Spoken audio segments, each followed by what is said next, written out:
Hello and welcome to the Rabyd Atheist. I'm Rabyd, a former pastor turned atheist, now a compassionate anti-theist. Welcome to my channel. Like and share this video. Join the Rabyd Nation, a nation of people dedicated to normalizing atheism and deconversion, by hitting the subscribe button. And if you want to support the channel in a more tangible way, hit the join button and your membership options that lead to citizenship in the Rabyd Nation will be presented to you. Today I want to continue on in my Heroes of Faith series this week. I know I did it last week, but I kind of divided Abraham in half because he gets a lot of time by the writer of Hebrews. The Heroes of Faith series is us looking at Hebrews 11 and looking at that writer who is making this list of heroes of faith as an example of people that received promises from God but never seen them fulfilled in their lifetime. And it's an interesting message by the writer of Hebrews, who probably wrote in the 2nd century, because what we see is, the first generation of Christianity has kind of died off, and these apocalyptic preachers, John the Baptist, Jesus, and even Paul, who believed that the end of the world was coming very soon and the resurrection was going to be within another generation, all of a sudden that's not coming to pass. And so now we have the Christians starting to, gather and collate all the oral traditions of Jesus. They're writing, excuses and apologetics about things. Paul is dead, so some guy writing in the name of Paul, a few people writing in the name of Paul, now start to add, more things that are excuses of why Paul's ideas about the resurrection don't take place and so on and all that stuff. Okay, and so the writer of Hebrews is really driving home this point of, not having, promises fulfilled in one's lifetime because, reasons. But we get to Abraham, and I talked last week about how Abraham is, participates in a land grab scheme, basically. And, the writer of Hebrews says, he had all these promises about how he was going to be this big name and have the sands of the seashore. His descendants would be as the sand of the seashore, the stars in the heavens. And so he goes forward in life and does all that stuff and, follows in faith, doing what he's supposed to do. And eventually he ends up having a son named Isaac, who becomes the fulfiller of that promise through Sarah being a participant in all that as well. But now the story kind of takes a darker turn, and the writer of Hebrews deals with an incident of Abraham's life, which kind of becomes his defining moment, why he's a hero of faith, not just to the writer of Hebrews, but to pretty much every Abrahamic religion. Note the name. Between, Judaism, Christianity, and Islam, all three of these look back to Abraham as, Father Abraham, had many sons. Yeah, I hated that song. But we see him as the central beginning figure to all three of the world's major religions, and this big hero. And the defining moment is when he offers up Isaac, his son, as a sacrifice and almost kills him. Now, let's read what the writer of Hebrews says. It says in Hebrews 11, 17 through 19, that by faith Abraham, when God tested him, offered Isaac as a sacrifice, who he had embraced the promise was about to sacrifice his one and only son, even though God had said to him, "It is through Isaac that your offspring will be reckoned." Abraham reasoned that God would even raise the dead, and so in matter of speaking, he did receive Isaac back from death. I noticed that in a manner of speaking, a lot of people use the sacrifice of Isaac as a typology of how, God, deserves to kill all of us. And so therefore the ram is offered up as, the ram in the story in Genesis 22 is offered up as a replacement for Isaac, and God accepts it.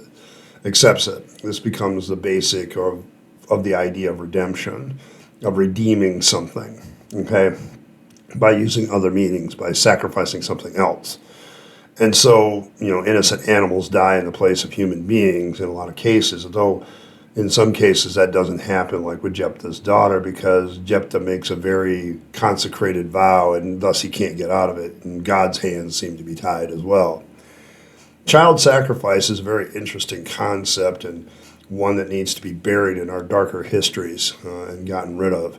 It makes no sense that anybody giving up that sort of thing should be measured as somebody of any kind of value. What they really need to be asked is, how much therapy is it going to take to get these people over these dark thoughts of killing your own kids? See, that's the thing about this story, is because when you look at the story, there's all kinds of things that go on that are very traumatic. I can't imagine the psychological trauma that, if this story was true, that both Abraham and Isaac would be going through, because we seem to forget that the person who really starts off this entire narrative is God himself, by demanding that Abraham sacrifice his son Isaac.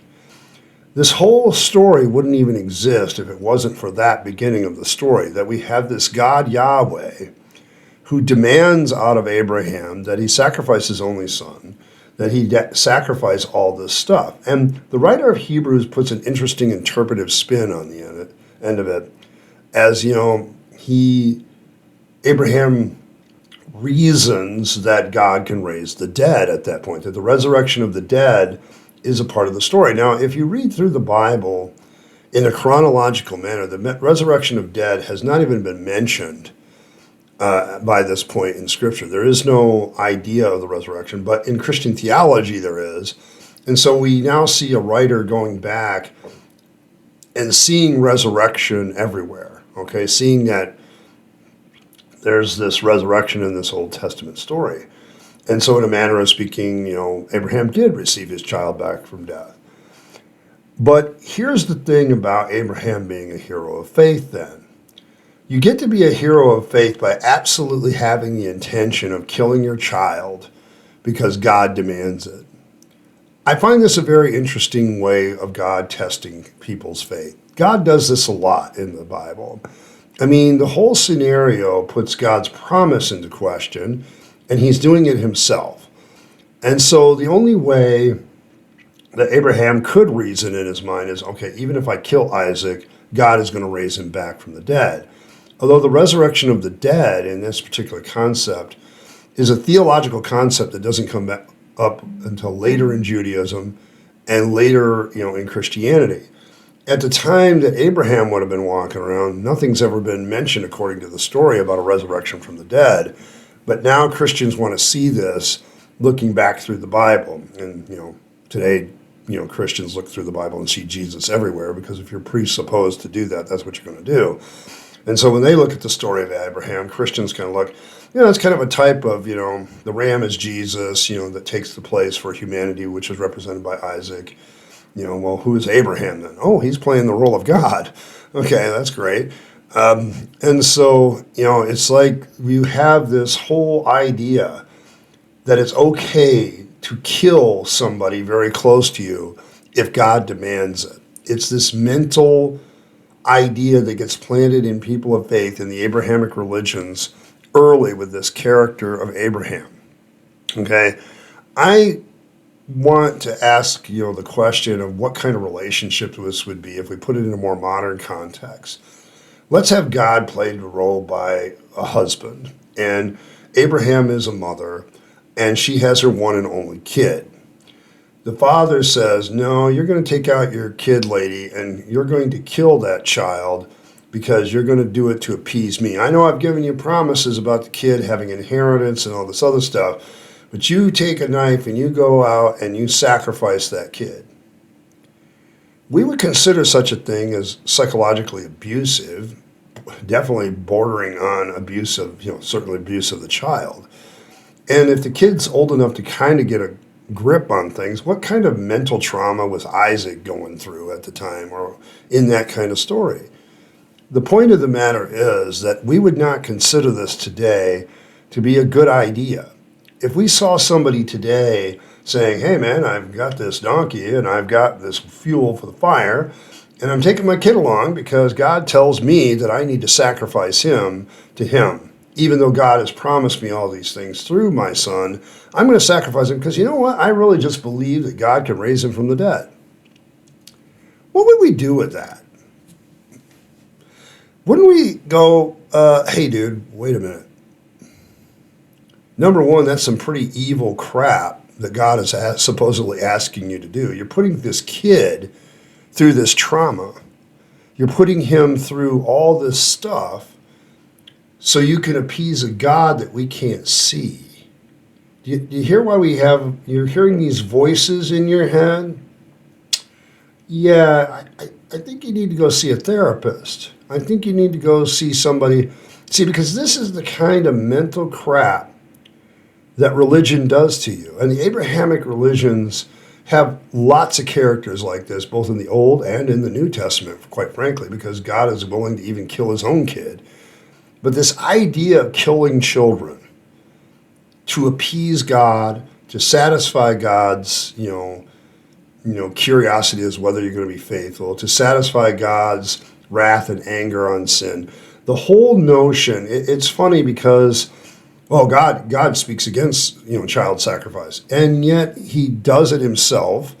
He allows it with Jephthah's daughter for certain. He orders it in the case of Abraham. In the case of genocides, God, it doesn't seem to have a problem killing infants, babies, pregnant women, anything. As long as, girls that are virgins, we're going to keep them. But we'll kill the rest. The God of the Old Testament carries over into the New Testament and without a doubt is the most bloody, damnable God there ever is. He is not the good guy in the story. He's this guy that you constantly have to appease and you never know what psychological nut job bullshit he's going to come up with next to prove your faith to him. And the fact that the writer of Hebrews is taking this as, hey man, God's going to keep his promises even if you have to kill your own kid, knowing and believing that God is going to raise that kid back from the dead back to life. That's what you need to do to demonstrate and show your faith. I remember preaching this so many times and extolling the virtues of Abraham, and now I kind of look at it and going, there's nothing virtuous about the man. In a modern context, I would look at this as a guy who's hearing voices in his head, who is psychologically disturbed, who's about to put his kid through a traumatic experience that's going to scar the kid emotionally and mentally for the rest of his life. Can you imagine being Isaac in this scenario? He even asked, well, I see the wood for the sacrifice, but where's the sacrifice? And he said, God will provide, basically Abraham lying to his kid. I mean, this is what religion does. This is what faith does. It causes you to believe in something that isn't there to the point that you will take action that will endanger the members of your own family. It happens all the time. It's why I tell people that, sorry, Christopher Hitchens was right. Religion poisons everything. I agree with him. Religion poisons the mind to the point you will do very harmful things in the name of appeasing whatever deity you serve. And the Abrahamic religions are full of this throughout the Old Testament, all the way into the New, if you're a Christian, over and over. If God kills kids or demands the killing of kids, that's okay because it's God. It gets you to start thinking in really dark thought type terms, where you are thinking this evil crap. And the real glad thing I am about this story is it probably didn't happen. Although I can see that given the mentality of the people that wrote this, maybe certain people did offer up their children as sacrifices, believing the promises of God. And this story and the writer of Hebrews' justification of it justifies the idea in the mind of any believer that if God demands the sacrifice of one of your kids, you should do it. Now, on a more personal note, I can't imagine being in that kind of state of mind where I would kill any one of my 3 kids. And I can't imagine doing it with any of my grandkids. To me, in my quote-unquote non-objective morality as an atheist, I can objectively justify why killing children is a bad idea. Full stop. But it's the biblical morality that says, well, It's not a good idea to kill children unless God demands it. And then it's okay. See, that's the thing about your subjective God might makes right theology and morality. Because God, you've just moved the subjectivity from yourself to this God you imagine in your head. And this God points out his morality, and I question it. The God Yahweh, his morality is crap because he just thinks that he can do whatever he wants because he has all the power. And in almost every definition we have in literature, that makes him a villain, not a hero. And he's creating a villain out of Abraham, but we're supposed to mentally switch it around and make him into a hero. I won't preach that ever again in my life, thankfully. And I certainly am thankful that I don't think this story is real. But from a standpoint of literature as a basis for faith, this has got to be one of the most evil stories wrapped up in this glorious expression of faith in God. And it's just a load of crap. Well, I'd be interested in, hearing some of your comments on this story. I'm sure some theists will come in and try to justify it, but there really is no justification for God asking somebody to kill their kid. That's just straight up evil and abusive, psychologically abusive if you don't plan on going through with it. You're just joking. I had you good there, Abraham. You were ready to kill him. I'm joking. I'm joking, Abraham. I can see you're willing to do it. Good job. And that's the kind of God you serve. That's so fickle, that supposedly knows everything, but can't look into the heart of people and realize, oh yeah, they wouldn't withhold their kid from me. So I don't need to ask them and go through all that. See, that's the problem, isn't it? With an all-knowing, either God didn't know, or he did, and he's just playing around. But I'd be interested in your thoughts. Rate them in the comments. This is just a discussion starter, so let me see where you go with this one. Theist, non-theist, atheist, just comment away. I'd be very interested in see what happens in the discussion. So thanks once again for stopping by. I appreciate every like, share, and subscribe. I want to give out a shout out to my members, to my citizens, and to my Rabyd citizens. You are the ones that make the Bible study series and my running discussion on deconversion on Wednesdays possible. Sometimes these Bible studies make ink and get likes and shares and all that, and sometimes they don't. And you're the one that kind of balances that out. So thank you very much to my members. And as always, live your best life. You're able to get one go around and then it's over. And so you want to take your life and take your time, your money, your opportunities, and spend them on things that lead to benefit to yourself and to people you love and care for and to make this a better world. Don't waste them on the trappings of religion and faith. That's a dead end. I speak from experience. And as always, thanks for stopping by, and I'll catch you next time.